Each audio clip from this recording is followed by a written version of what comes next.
नमस्कार,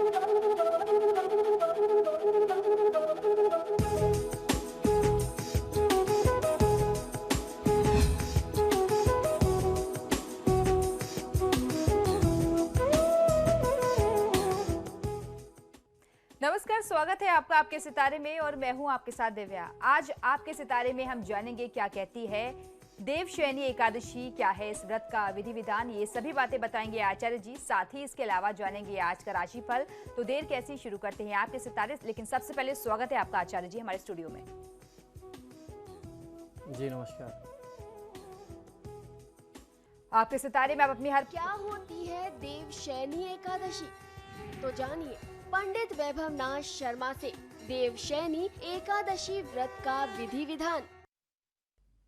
आपके सितारे में आप अपनी हर परेशानी का हल प्राप्त कर सकते हैं और अपने सवाल भी पूछ सकते हैं। स्टूडियो में साथ देने के लिए मौजूद हैं विश्वविख्यात ज्योतिषाचार्य और वास्तुशास्त्री पंडित वैभव नाथ शर्मा जी। आचार्य जी, आपका हार्दिक स्वागत है। जी नमस्कार। तो यदि आप भी अपनी कुंडली के ग्रह नक्षत्रों से परेशान हैं या कार्य, व्यापार, परिवार की चिंता कर रही है आपको परेशान, तो आप भी हमें कॉल कर सकते हैं। हमारे नंबर्स लगातार आपकी टेलीविजन स्क्रीन पर फ्लैश किए जा रहे हैं। आप हमें हमारे टोल फ्री नंबर पर भी कॉल कर सकते हैं। आप हमसे सीधी बात कर सकते हैं। हमारा टोल फ्री नंबर है 180010263003। आप इस नंबर पर मुफ्त में कॉल करें। इसके अलावा आप हमें हमारे लैंडलाइन नंबर्स 012046463332 और 012046463327 पर भी कॉल करके हमसे सीधी बात कर सकते हैं। तो चलिए सबसे पहले कार्यक्रम की शुरुआत करते हैं और आचार्य जी से जान लेते हैं आज का पंचांग। जी बिल्कुल, आज का पंचांग इस प्रकार है। विक्रम संवत 2071 मास चल रहा है आषाढ़, और आषाढ़ मास के शुक्ल पक्ष की आज दशमी उपरांत एकादशी तिथि है। एकादशी की तिथि का इस बार क्षय हो रहा है, तो देवशयनी एकादशी जो है वह आज ही मनाई जाएगी। मंगलवार का दिन है, नक्षत्र है विशाखा, योग है साध्य, करण है गर, और आज जो व्रत पर्व और त्योहार मनाया जा रहा है इसे देवशयनी एकादशी के नाम से जानते हैं। क्या है देवशयनी एकादशी का महात्म, किस प्रकार से मनाना चाहिए देवशयनी एकादशी, ये सारी जानकारी मैं आपको दूंगा आज के महा उपाय में। चलिए और बात कर लेते हैं 12 राशियों की राशिफल की, जिसमें सबसे पहले बात करेंगे मेष राशि की। देखते हैं क्या कहते हैं आज के उनके सितारे। मेष राशि वाले जातक लोगों के लिए आज आपके साथी के साथ बिना किसी बात और बिना किसी वजह के झगड़ा हो सकता है। ये साथी आपके बिजनेस पार्टनर भी हो सकते हैं और लाइफ पार्टनर यानी जीवन साथी के साथ भी कुछ ऐसे वाद विवाद की स्थितियां आ सकती हैं। प्रेम संबंधों में तनाव की स्थिति बढ़ेगी, दूरियां बढ़ सकती हैं। शांत चित्त रहने से आपको शुभ परिणाम मिल सकता है। क्रोध करने से आज आपको बचना चाहिए। जब आप शांत चित्त रहेंगे तब कहीं जाकर के प्रेम संबंध मधुर होने के आसार बनेंगे। कोई अच्छा सा उपहार भी आज आपको मिल सकता है। यदि आप शेयर बाजार में इन्वेस्टमेंट करते हैं तो शेयर बाजार से आपको अच्छा मुनाफा प्राप्त हो, ऐसे लक्षण आज दिखते हैं। आज के दिन को शुभ बनाने के लिए ओम कामारय नमः मंत्र का 108 बार जाप कर लेना आपके लिए सर्वोत्तम होगा। मेहनत में, परिश्रम में जरा भी कमी नहीं करनी चाहिए। चलिए अब जान लेते हैं वृषभ राशि वाले जातकों के लिए कैसा रहेगा उनका आज का दिन। वृषभ राशि वाले जातक लोगों के लिए बिजनेस में नए कॉन्ट्रैक्ट होने के योग आज बन रहे हैं। आप कोई नई परियोजना में शुभारंभ कर सकें, कहीं निवेश करें, ऐसी स्थिति बनती है। यात्राएं करनी पड़ सकती हैं। पुराने मित्रों से मुलाकात संभावित है। कार्यक्षेत्र में आपको बहुत अच्छा सहयोग मिलेगा। परिवार में शांति का वातावरण स्थापित रहेगा। करियर के क्षेत्र में आप काफ़ी मेहनत करेंगे और आपको अपनी मेहनत का पूरा शुभ फल मिलने की स्थिति आज बनती दिखाई देती है। आज के दिन को शुभ बनाने के लिए ओम अंधकासुर सूदनाय नमः मंत्र का 108 बार जाप कर लेना आपके लिए सर्वोत्तम होगा। आज जल्दीबाजी में कोई निर्णय नहीं करना चाहिए। और चलिए अब देख लेते हैं मिथुन राशि वाले जातक अपने दिन को शुभ बनाने के लिए आज क्या करें और क्या ना करें। मिथुन राशि वाले जातक लोगों के लिए लंबे समय से चली आ रही कोई स्वास्थ्य संबंधी समस्या, कोई बीमारी जिससे आप बहुत समय से परेशान थे, उससे आपको काफ़ी आराम मिल सकता है। पुराने मित्रों से मिलने के लिए स्थितियां बनेंगी, उनसे मुलाकात होगी और दिन अच्छा बीतेगा। किसी की बातों में आज आपको नहीं आना चाहिए। अपने पार्टनर से मिलकर के आपस की जो गलतफहमियां हैं उसे दूर करने का प्रयास करना चाहिए। रिश्ते पुनः एक बार से फिर वापस अच्छे हो जाएंगे। आज की तिथि में यदि आप नारंगी रंग के वस्त्र का प्रयोग करते हैं तो इससे आपको काफी अच्छा लाभ मिल सकता है। आज के दिन को शुभ बनाने के लिए ओम गंगाधराय नमः मंत्र का 108 बार जाप कर लेना आपके लिए सर्वोत्तम होगा। आज कोई बड़ा कॉन्ट्रैक्ट, बड़े अनुबंध बहुत ही सोच समझ करके करने चाहिए। और अब बारी है कर्क राशि की, देख लेते हैं कर्क राशि वाले जातकों के सितारे आज क्या कह रहे हैं। कर्क राशि वाले जातक लोगों के लिए जल्दीबाजी में निर्णय करने से पैसा आज कहीं आपका फंस सकता है। चोट चपेट, एक्सीडेंट, दुर्घटना की भी स्थिति बनती है। प्रेम संबंध मधुर होने के आसार दिखाई दे रहे हैं। कोई अच्छा सा उपहार मिल जाए ऐसी भी संभावना है। यदि कोई नौकरी में आप हैं तो कोई नया और जटिल काम आपको आज सौंपा जा सकता है। रही बात आपकी पारिवारिक और घरेलू समस्याओं की, तो वहां भी आपकी जिम्मेदारियां जो हैं वह बढ़ती दिखाई देती हैं। आज के दिन को शुभ बनाने के लिए ओम ललाटाक्षाय नमः मंत्र का 108 बार जाप कर लेना चाहिए। बिना सोचे समझे आज कोई निर्णय न करें तो आपके लिए ज्यादा बेहतर है। चलिए आप देख लेते हैं सिंह राशि वाले अपने दिन को शुभ बनाने के लिए आज क्या करें और क्या ना करें। सिंह राशि वाले जातक लोगों के लिए आज की तिथि में आज आपको बहुत संघर्ष करना पड़ेगा और उस संघर्ष के माध्यम से ही संभावित है कि आपके सफलता का, आपकी तरक्की का द्वार खुले। पारिवारिक समस्याओं के निदान के लिए किसी बुजुर्ग, वरिष्ठ या अनुभवी व्यक्ति से आपको अपनी समस्या की चर्चा कर लेना ज़्यादा उत्तम होगा, ज़्यादा ठीक होगा। काफ़ी अरसे बाद आपकी रूटीन लाइफ में कुछ बदलाव आ रहा है, इस बदलाव को आपको स्वीकार करना चाहिए। यदि कोई नया ओहदा या पद आपको मिल रहा है तो आपको उसे स्वीकार करने में जरा भी देरी नहीं लगानी चाहिए। आज के दिन को शुभ बनाने के लिए ओम काल कालाय नमः मंत्र का 108 बार जाप कर लेना आपके लिए सर्वोत्तम होगा। आज क्रोध करने से बचिए। चलिए आप देख लेते हैं क्या कहता है कन्या राशि वालों के लिए उनका आज का राशिफल। कन्या राशि वाले जातक लोगों के लिए यदि किसी चल या अचल संपत्ति के लिए खरीद फरोख्त की कोई बात चल रही है तो उसके लिए अब समय आ गया है कि आपकी यह डील पूरी हो जाए। किसी मनपसंद जगह पर अपनी गतिविधि को आप तेज कर सकते हैं। फिजूल की तड़क भड़क दिखावे से दूर रहें और किसी शान दिखाने वाले व्यक्ति से अपना मुकाबला बिल्कुल भी नहीं करना चाहिए। इस प्रकार की फालतू की प्रतिस्पर्धा से आपको बचना चाहिए। आज के दिन को शुभ बनाने के लिए ओम कृपा निधय नमः मंत्र का 108 बार जाप कर लेना आपके लिए सर्वोत्तम होगा। अपने स्वास्थ्य को बिल्कुल भी नजरअंदाज मत करिएगा। और अब जान लेते हैं तुला राशि वाले जातक आज के दिन को शुभ बनाने के लिए क्या करें और क्या ना करें और कैसी है उनके सितारों की चाल। तुला राशि वाले जातक लोगों के लिए आज आपकी तरफ कुछ लोगों का ध्यान आकर्षित होगा और किसी महत्वपूर्ण अभियान की बागडोर भी आपको सौंपी जा सकती है। नेतृत्व करने में आपकी क्षमता सराहनीय है। अपने प्रियजनों का स्नेह और आशीर्वाद आपको प्राप्त होगा। माता पिता या घर परिवार के बुजुर्गों का भरोसा आप पर बहुत अच्छे से बना हुआ है, तो आपको प्रयास करना चाहिए कि आप जो भी कार्य करें किसी भी माध्यम से इनके विश्वास को कहीं भी ठेस न पहुंचे। आज के दिन को शुभ बनाने के लिए ओम भीमाय नमः मंत्र का 108 बार जाप कर लेना आपके लिए सर्वोत्तम होगा। महत्वपूर्ण कामों में, बड़े कामों में बहुत जल्दीबाजी मत दिखाइए। चलिए आप देख लेते हैं वृश्चिक राशि वाले जातकों की राशि आज क्या कह रही है। वृश्चिक राशि वाले जातक लोगों के लिए किसी की जमा पूंजी आपके हाथों में आज सुरक्षित रहने आ सकती है। कोई बहुत विश्वास में आपको अपना पैसा दे सकता है कि भाई इसको आप इन्वेस्टमेंट कर दें या अपने पास सुरक्षित रखें, जरूरत पड़ने पर मैं आपसे लूंगा, तो उसके विश्वास को ठेस ना पहुंचे ये आप पूरा अपने तरफ से निश्चित कर दीजिएगा। जमीन जायदाद या अचल संपत्ति की चर्चा आज चलेगी। व्यक्तिगत जीवन की विसंगतियों को दूर करने में अभी आपको और कुछ समय लग सकता है, लेकिन आपको अपना प्रयास करते रहना चाहिए। आपके अंदर जो कमियां हैं, जो खामियां हैं, जो गलत आदतें आपने पकड़ ली हैं, उनको छोड़ने का प्रयास करते रहना चाहिए। आज अचानक कोई पुराने मित्र से, किसी पुराने प्रियजन से मुलाकात हो सकती है जिसकी तत्काल मदद भी आपको करने की स्थिति आ जाएगी, तो ऐसे में आपको पीछे नहीं हटना चाहिए। अपने सामर्थ्य अनुसार आप उसकी मदद, उसकी सहायता अवश्य करें। आज के दिन को शुभ बनाने के लिए ओम परशुहस्ताय नमः मंत्र का 108 बार जाप कर लेना आपके लिए सर्वोत्तम होगा। आज बहुत व्याकुल होकर के किसी भी काम को करने से बचिए। और अब देख लेते हैं क्या कह रहे हैं धनु राशि वालों के लिए उनके आज के सितारे। धनु राशि वाले जातक लोगों के लिए कुछ कठिनाइयां और निराशा के बावजूद आप स्वयं को कमजोर न समझें। अपनी शक्ति को पहचान लेंगे तो आपको निराशा बिल्कुल भी नहीं उठानी पड़ेगी और कार्यसिद्धि होने में भी जरा भी समय नहीं लगेगा।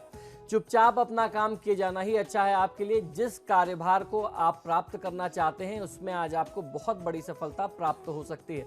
आज के दिन को शुभ बनाने के लिए ओम मृग पाणये नमः मंत्र का 108 बार जाप कर लेना आपके लिए सर्वोत्तम होगा। आज छोटी छोटी बातों पे, जरा सी बातों पे क्रोधित और उत्तेजित होने से बचिए। और अब जान लेते हैं मकर राशि वालों की राशि आज क्या कह रही है। मकर राशि वाले जातक लोगों के लिए आज सावधानी से कोई कार्य करना चाहिए, क्योंकि ऐसे में आगे चल करके वही कार्य आपके लिए मुसीबत बन सकता है। अगर आपने जरा भी उस कार्य में असावधानी दिखाई, अगर आपने लापरवाही छोड़ी, तो आपको कोई बहुत बड़ी समस्या का सामना करना पड़ सकता है। तो जो भी काम करें वो बहुत सावधानी से करें। आज की तिथि में कृपया दूसरों के लिए अच्छा सोचें और उनके लिए आपको व्यवहार भी अच्छा करना चाहिए।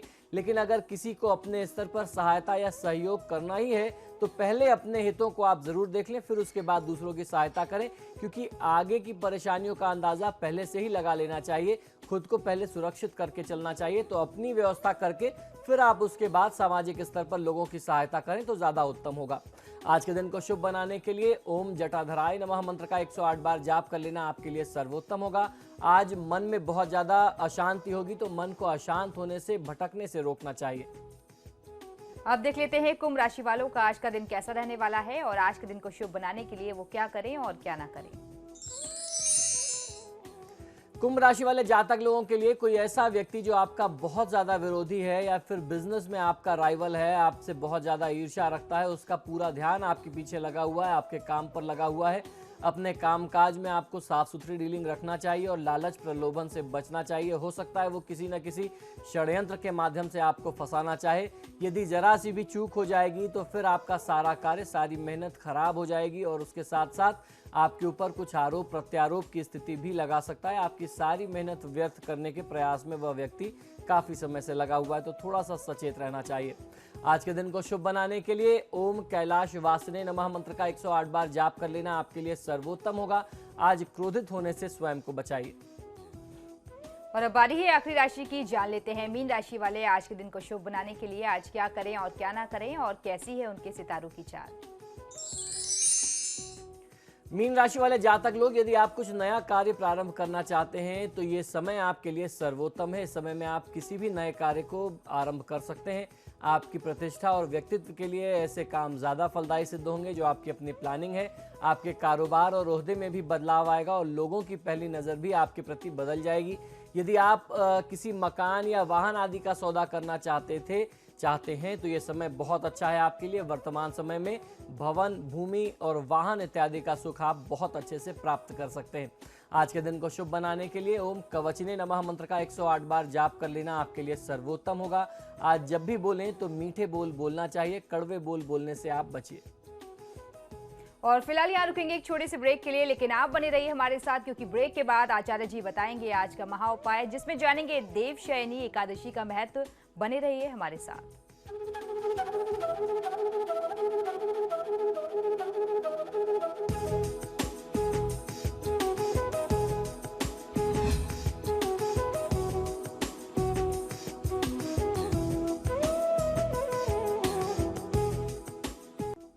ब्रेक के बाद एक बार फिर से आपका स्वागत है। चलिए अब आचार्य जी से जान लेते हैं आज का महा उपाय। जी बिल्कुल, आज का महा उपाय बहुत ही विशेष है। आज देवशयनी एकादशी है। हिंदू धर्म में देवशयनी एकादशी का महात्म बहुत अच्छा है, बहुत ज़्यादा है। हमारे सनातन परंपरा में हर एक व्रत जो है वह बहुत महत्वपूर्ण स्थान रखता है। खास तौर पर एकादशी की तिथियां जो हैं वह बहुत ज़्यादा विशेष महात्मा रखती हैं। प्रत्येक वर्ष में 24 एकादशियां होती हैं। जब अधिक मास लगता है, यानी जब पुरुषोत्तम मास लगता है, जब एक महीना बढ़ जाता है, जिसे मलमास कहते हैं, तब इनकी संख्या, क्योंकि एक महीना बढ़ जाता है तो इन एकादशियों की संख्या जो है वह 26 हो जाती है। आषाढ़ मास के शुक्ल पक्ष की एकादशी को ही देवशयनी एकादशी कहा जाता है। कहीं कहीं इस तिथि को पद्मनाभा एकादशी भी कहते हैं। सूर्य के मिथुन राशि में आने पर यह एकादशी आती है। इसी दिन से चतुर्मास आरंभ माना जाता है, यानी आज से चतुर्मास आरंभ है। 4 महीने का वह काल जिसमें भगवान विष्णु योग निद्रा में जाते हैं, और यह 4 महीने का जो काल होता है यह सिर्फ देव साधना का काल होता है। इस काल में सभी देवी देवताओं की पूजा होती है, खासतौर पर भगवान विष्णु और श्री महादेव, क्योंकि इस महीने में सावन भी पड़ेगा। तो ये जो 4 महीने का पक्ष है इसमें भगवान विष्णु और श्री महादेव की पूजा विशेष तौर पर होती है। और हमारी सनातन परंपरा के जो सबसे ज़्यादा पड़ने वाले प्रमुख पर्व और त्यौहार हैं वह भी इसी 4 महीने में आते हैं। इस दिन से भगवान श्री हरि विष्णु क्षीर सागर में शयन करते हैं और फिर लगभग 4 महीने के बाद तुला राशि में सूर्य के जाने पर उन्हें योग निद्रा से जगाया जाता है अथवा उठाया जाता है। उस दिन को हम देवोत्थान एकादशी के नाम से या फिर हरि प्रबोधिनी एकादशी के नाम से जानते हैं। इस बीच के अंतराल को, ये जो 4 महीने का अंतराल होता है, इसे चातुर्मास कहते हैं, यानी 4 महीने का वह पक्ष जिसमें सिर्फ देवी देवताओं की साधना ही होती है। पुराणों में वर्णन आता है कि भगवान विष्णु इस दिन से 4 मास पर्यंत यानी चतुर्मास तक पाताल में राजा बलि के द्वार पर निवास करके कार्तिक शुक्ल एकादशी को वापस लौटते हैं। इसी प्रयोजन से इस दिन को देवशयनी तथा कार्तिक शुक्ल एकादशी को हरि प्रबोधिनी एकादशी अथवा देवोत्थान एकादशी कहते हैं। इस काल में कोई भी मांगलिक कार्य जैसे यज्ञोपवीत संस्कार, विवाह, दीक्षा ग्रहण, यज्ञ, गृह प्रवेश, गोदान, भूमि भवन या मंदिरों की प्राण प्रतिष्ठा, जितने भी शुभ कर्म हैं वह सभी त्याज्य बताए गए हैं। इन सभी कार्यों को नहीं करना चाहिए। भविष्य पुराण, पद्म पुराण तथा श्रीमद् भागवत पुराण के अनुसार हरिशयन को योग निद्रा ही कहा गया है। संस्कृत में धार्मिक साहित्य अनुसार हरि शब्द सूर्य, चंद्रमा, वायु, विष्णु आदि अनेक अर्थों में प्रयुक्त होता है। हरिशयन का तात्पर्य इन 4 माह में बादल और वर्षा के कारण सूर्य चंद्रमा का तेज क्षीण हो जाना और उनके शयन का ही द्योतक होता है। इस समय में पित्त स्वरूप अग्नि की गति शांत हो जाने के कारण शरीरगत शक्ति क्षीण सी हो जाती है, या यूं कहा जाए कि सो सी जाती है। आधुनिक युग में वैज्ञानिकों ने भी यह खोजा है कि चातुर्मास में मुख्यतः वर्षा ऋतु में विविध प्रकार के कीटाणु अर्थात सूक्ष्म रोग जंतु उत्पन्न हो जाते हैं। जल की बहुलता और सूर्य तेज का भूमि पर अति अल्प प्राप्त हो पाना ही इसका प्रमुख कारण है। यानी वर्षा बहुत होती है, वर्षा के प्रभाव से सूर्य की जो रश्मियां हैं, जो सूर्य का तेज है जो पृथ्वी पर आता है वह उतना नहीं आ पाता जितना आम दिनों में आता है। तो इस कारण से बैक्टीरिया बहुत ज़्यादा बढ़ जाते हैं। आपने खुद अनुभव किया होगा कि इस दौरान बहुत नाना प्रकार के इन्फेक्शंस होते हैं। इसीलिए ये 4 महीने का क्रम जो रखा गया हमारे ऋषि मुनियों ने बहुत सोच समझ करके रखा कि इसमें आप तपस्या करें, कम से कम एक समय भोजन करें, अपने शरीर को, अपने सिस्टम को आप थोड़ा सा रेस्ट दें, आराम दें, उसके बाद से आप ग्रहण कर सकते। इस समय भोजन में भी इन्फेक्शन ज़्यादा होता है क्योंकि ज़्यादा बैक्टीरिया पनपते हैं, खाने में खराब होने की शंका ज़्यादा होती है। इस वजह से एक समय फलाहार करना चाहिए और एक समय व्रत करना चाहिए, ऐसा नियम हमारे ऋषि मुनियों ने बनाया।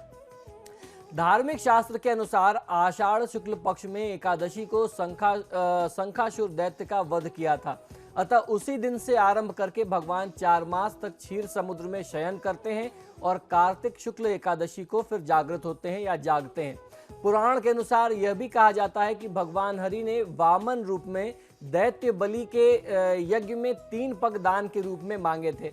भगवान ने पहले पग में संपूर्ण पृथ्वी, आकाश और सभी दिशाओं को ढक लिया, अगले पग में संपूर्ण स्वर्ग लोक को नाप लिया, तीसरे पग में बलि ने अपने को समर्पित करते हुए सिर पर पग रखने को कहा। इस प्रकार के दान से भगवान ने प्रसन्न होकर के पाताल का लोक अधिपति बना दिया था राजा बलि को और कहा कि आप मुझसे वर मांगो। बलि ने वर मांगते हुए कहा कि भगवान आप मेरे महल में नित्य निवास करें। बलि के बंधन में बंधा देख उनकी भार्या माँ लक्ष्मी ने बलि को अपना भाई बना लिया और भगवान से बलि को वचन से मुक्त करने का अनुरोध किया। बलि से कहा कि आप मेरे भाई समान हैं, आप भगवान श्री विष्णु को अपने बंधन से मुक्त कर दें। तब इसी दिन भगवान विष्णु जी द्वारा द्वार का उनके जो अपना वचन दिया हुआ था भगवान विष्णु ने, उसका पालन करते हुए तीनों देवता जो हैं 4-4 माह सूतल में निवास करते हैं। भगवान विष्णु देवशयनी एकादशी से लेकर के देव उठनी एकादशी तक, भगवान शिव जो है महाशिवरात्रि तक और ब्रह्मा जी शिवरात्रि से लेकर के देवशयनी एकादशी तक सूतल में यानी पाताल लोक में निवास करते हैं। तो इस प्रकार से इस तिथि का महात्म्य है। आइए जानते हैं कैसे देवशयनी एकादशी का व्रत आपको पालन करना चाहिए। एकादशी को प्रातःकाल में उठ जाना चाहिए। इसके बाद घर की साफ सफाई तथा नित्य कर्म से निर्वृत्त हो जाएं। स्नान ध्यान करके पवित्र जल का घर में छिड़काव करें। घर के पूजन स्थल अथवा किसी भी पवित्र स्थल पर भगवान प्रभु श्री हरि की सोने, चांदी, तांबे अथवा पीतल या फिर मूर्ति की मिट्टी की आपको स्थापना कर लेनी चाहिए। तत्पश्चात उस स्वरूप का आपको षोडशोपचार पूजन करना चाहिए। इसके बाद भगवान विष्णु को पीतांबर आदि वस्त्र से आप विभूषित करें, यानी पीले वस्त्र आप अर्पित करें। तत्पश्चात व्रत की कथा सुननी चाहिए। हरिशयनी एकादशी की जो विशेष व्रत कथा है वो आपको सुननी चाहिए। इसके बाद आरती कर प्रसाद वितरण करें। अंत में श्वेत चादर से सुसज्जित गद्दे, तकिए वाले पलंग पर, उस शैया पर भगवान श्री विष्णु को आपको शयन कराना चाहिए। व्यक्ति को इन 4 महीनों के लिए अपनी रुचि अथवा अभिष्ट के अनुसार नित्य व्यवहार के पदार्थों का त्याग करना चाहिए और जो शास्त्रों के अनुसार वर्णित चीजें हैं उन्हीं को आपको ग्रहण करना चाहिए। भगवान श्री विष्णु की जितनी ज्यादा से ज्यादा पूजा आराधना इस समय में आप करेंगे तो आपको फायदा मिलेगा। आइए अब जानते हैं कि इस समय में आपको ग्रहण क्या करना चाहिए। देह शुद्धि या सुंदरता के लिए परिमित प्रमाण का पंचगव्य का आपको ग्रहण करना चाहिए। वंश वृद्धि के लिए नियमित दूध का प्रयोग आप कर सकते हैं। सर्व पापक्षय पूर्वक सकल पुण्य प्राप्ति हेतु एक मुक्त भोजन यानी एक समय आपको भोजन करना चाहिए। नक्तव्रत यानी रात को तारे देख करके विष्णु जी की पूजा के उपरांत आपको भोजन करना चाहिए। अयाचित भोजन या फिर मांगा हुआ, भिक्षा में मांगा यानी याचित भोजन जो है याचना करके लिया हुआ भोजन, ऐसे भोजन का आपको बिल्कुल भी त्याग करना होता है। इन 4 महीनों में आप उपवास करें तो ज्यादा बेहतर होगा। एक मुक्त का भोजन का अर्थ ये भी हमारे धर्मशास्त्रों में लगाते हैं कि एक दिन छोड़ करके व्रत करना या एक समय भोजन करना। आज के दिन, आज की तिथि में, इस एकादशी की तिथि में किस चीज का त्याग करना चाहिए, ये बात बहुत आवश्यक है। तो आइए जान लेते हैं। अगर आप मधुर स्वर की प्राप्ति चाहते हैं तो आपको गुड़ का त्याग करना चाहिए। अगर आप दीर्घायु अथवा पुत्र पौत्रादि की प्राप्ति की कामना रखते हैं तो आपको आज की तिथि में तेल का, किसी भी प्रकार के तेल का प्रयोग करने से बचना चाहिए, इसको त्याग देना चाहिए। शत्रु अगर आपको बहुत ज्यादा परेशान कर रहे हैं, शत्रु नाश चाहते हैं आप, तो आज की तिथि में आपको कड़वे तेल का प्रयोग नहीं करना चाहिए। सौभाग्य के लिए मीठे तेल का आपको प्रयोग नहीं करना चाहिए। स्वर्ग प्राप्ति के लिए पुण्यादि भोगों का आपको त्याग करना चाहिए। प्रभु शयन के दिनों में सभी प्रकार के मांगलिक कार्य जहां तक हो सके नहीं करना चाहिए। पलंग पर सोना, भार्या का संग करना यानी पत्नी प्रसंग करना, स्त्री प्रसंग करना, झूठ बोलना, मांस मंदिरा, शहद और दूसरों का दिया दही भात आदि भोजन करना, ये सारी चीजें वर्जित हैं। मूली, परवल जिसे पटोल भी कहते हैं कुछ क्षेत्रों में, और उसके साथ साथ बैंगन इत्यादि का त्याग कर देना चाहिए। ये सारी चीजें शास्त्रोक्त हैं। इस व्रत को करने से किस प्रकार के फल मिलते हैं, आइए ये भी जानते हैं। ब्रह्म वैवर्त पुराण में देवशयनी एकादशी का विशेष महात्मा वर्णन किया गया है। इसी व्रत से प्राणी की समस्त मनोकामनाएं पूर्ण हो जाती हैं, व्रती के सारे पाप नष्ट हो जाते हैं। यदि व्रती चतुर्मास का पालन विधि पूर्वक करे तो महाफल की प्राप्ति होती है, ऐसा हमारे धर्मशास्त्रों का मत है। तो पूरी श्रद्धा और पूरी निष्ठा के साथ इस व्रत का पालन करना चाहिए और अपनी तरफ से अपने सामर्थ्य अनुसार जैसा भी संभव हो जाए भगवान श्रीहरि और माँ लक्ष्मी की पूजा आराधना करें, निश्चित तौर पर आपको सफलता प्राप्त होगी। और इसी के साथ ही हमारे आज के कार्यक्रम में फिलहाल इतना ही। बहुत बहुत शुक्रिया आपका आचार्य जी स्टूडियो में आने के लिए। जय श्री हरि। तो आपके सितारे में फिलहाल इतना ही। वक्त को चला एक छोटे से ब्रेक का। ब्रेक के उस पार भी खबरों का सिलसिला लगातार जारी है।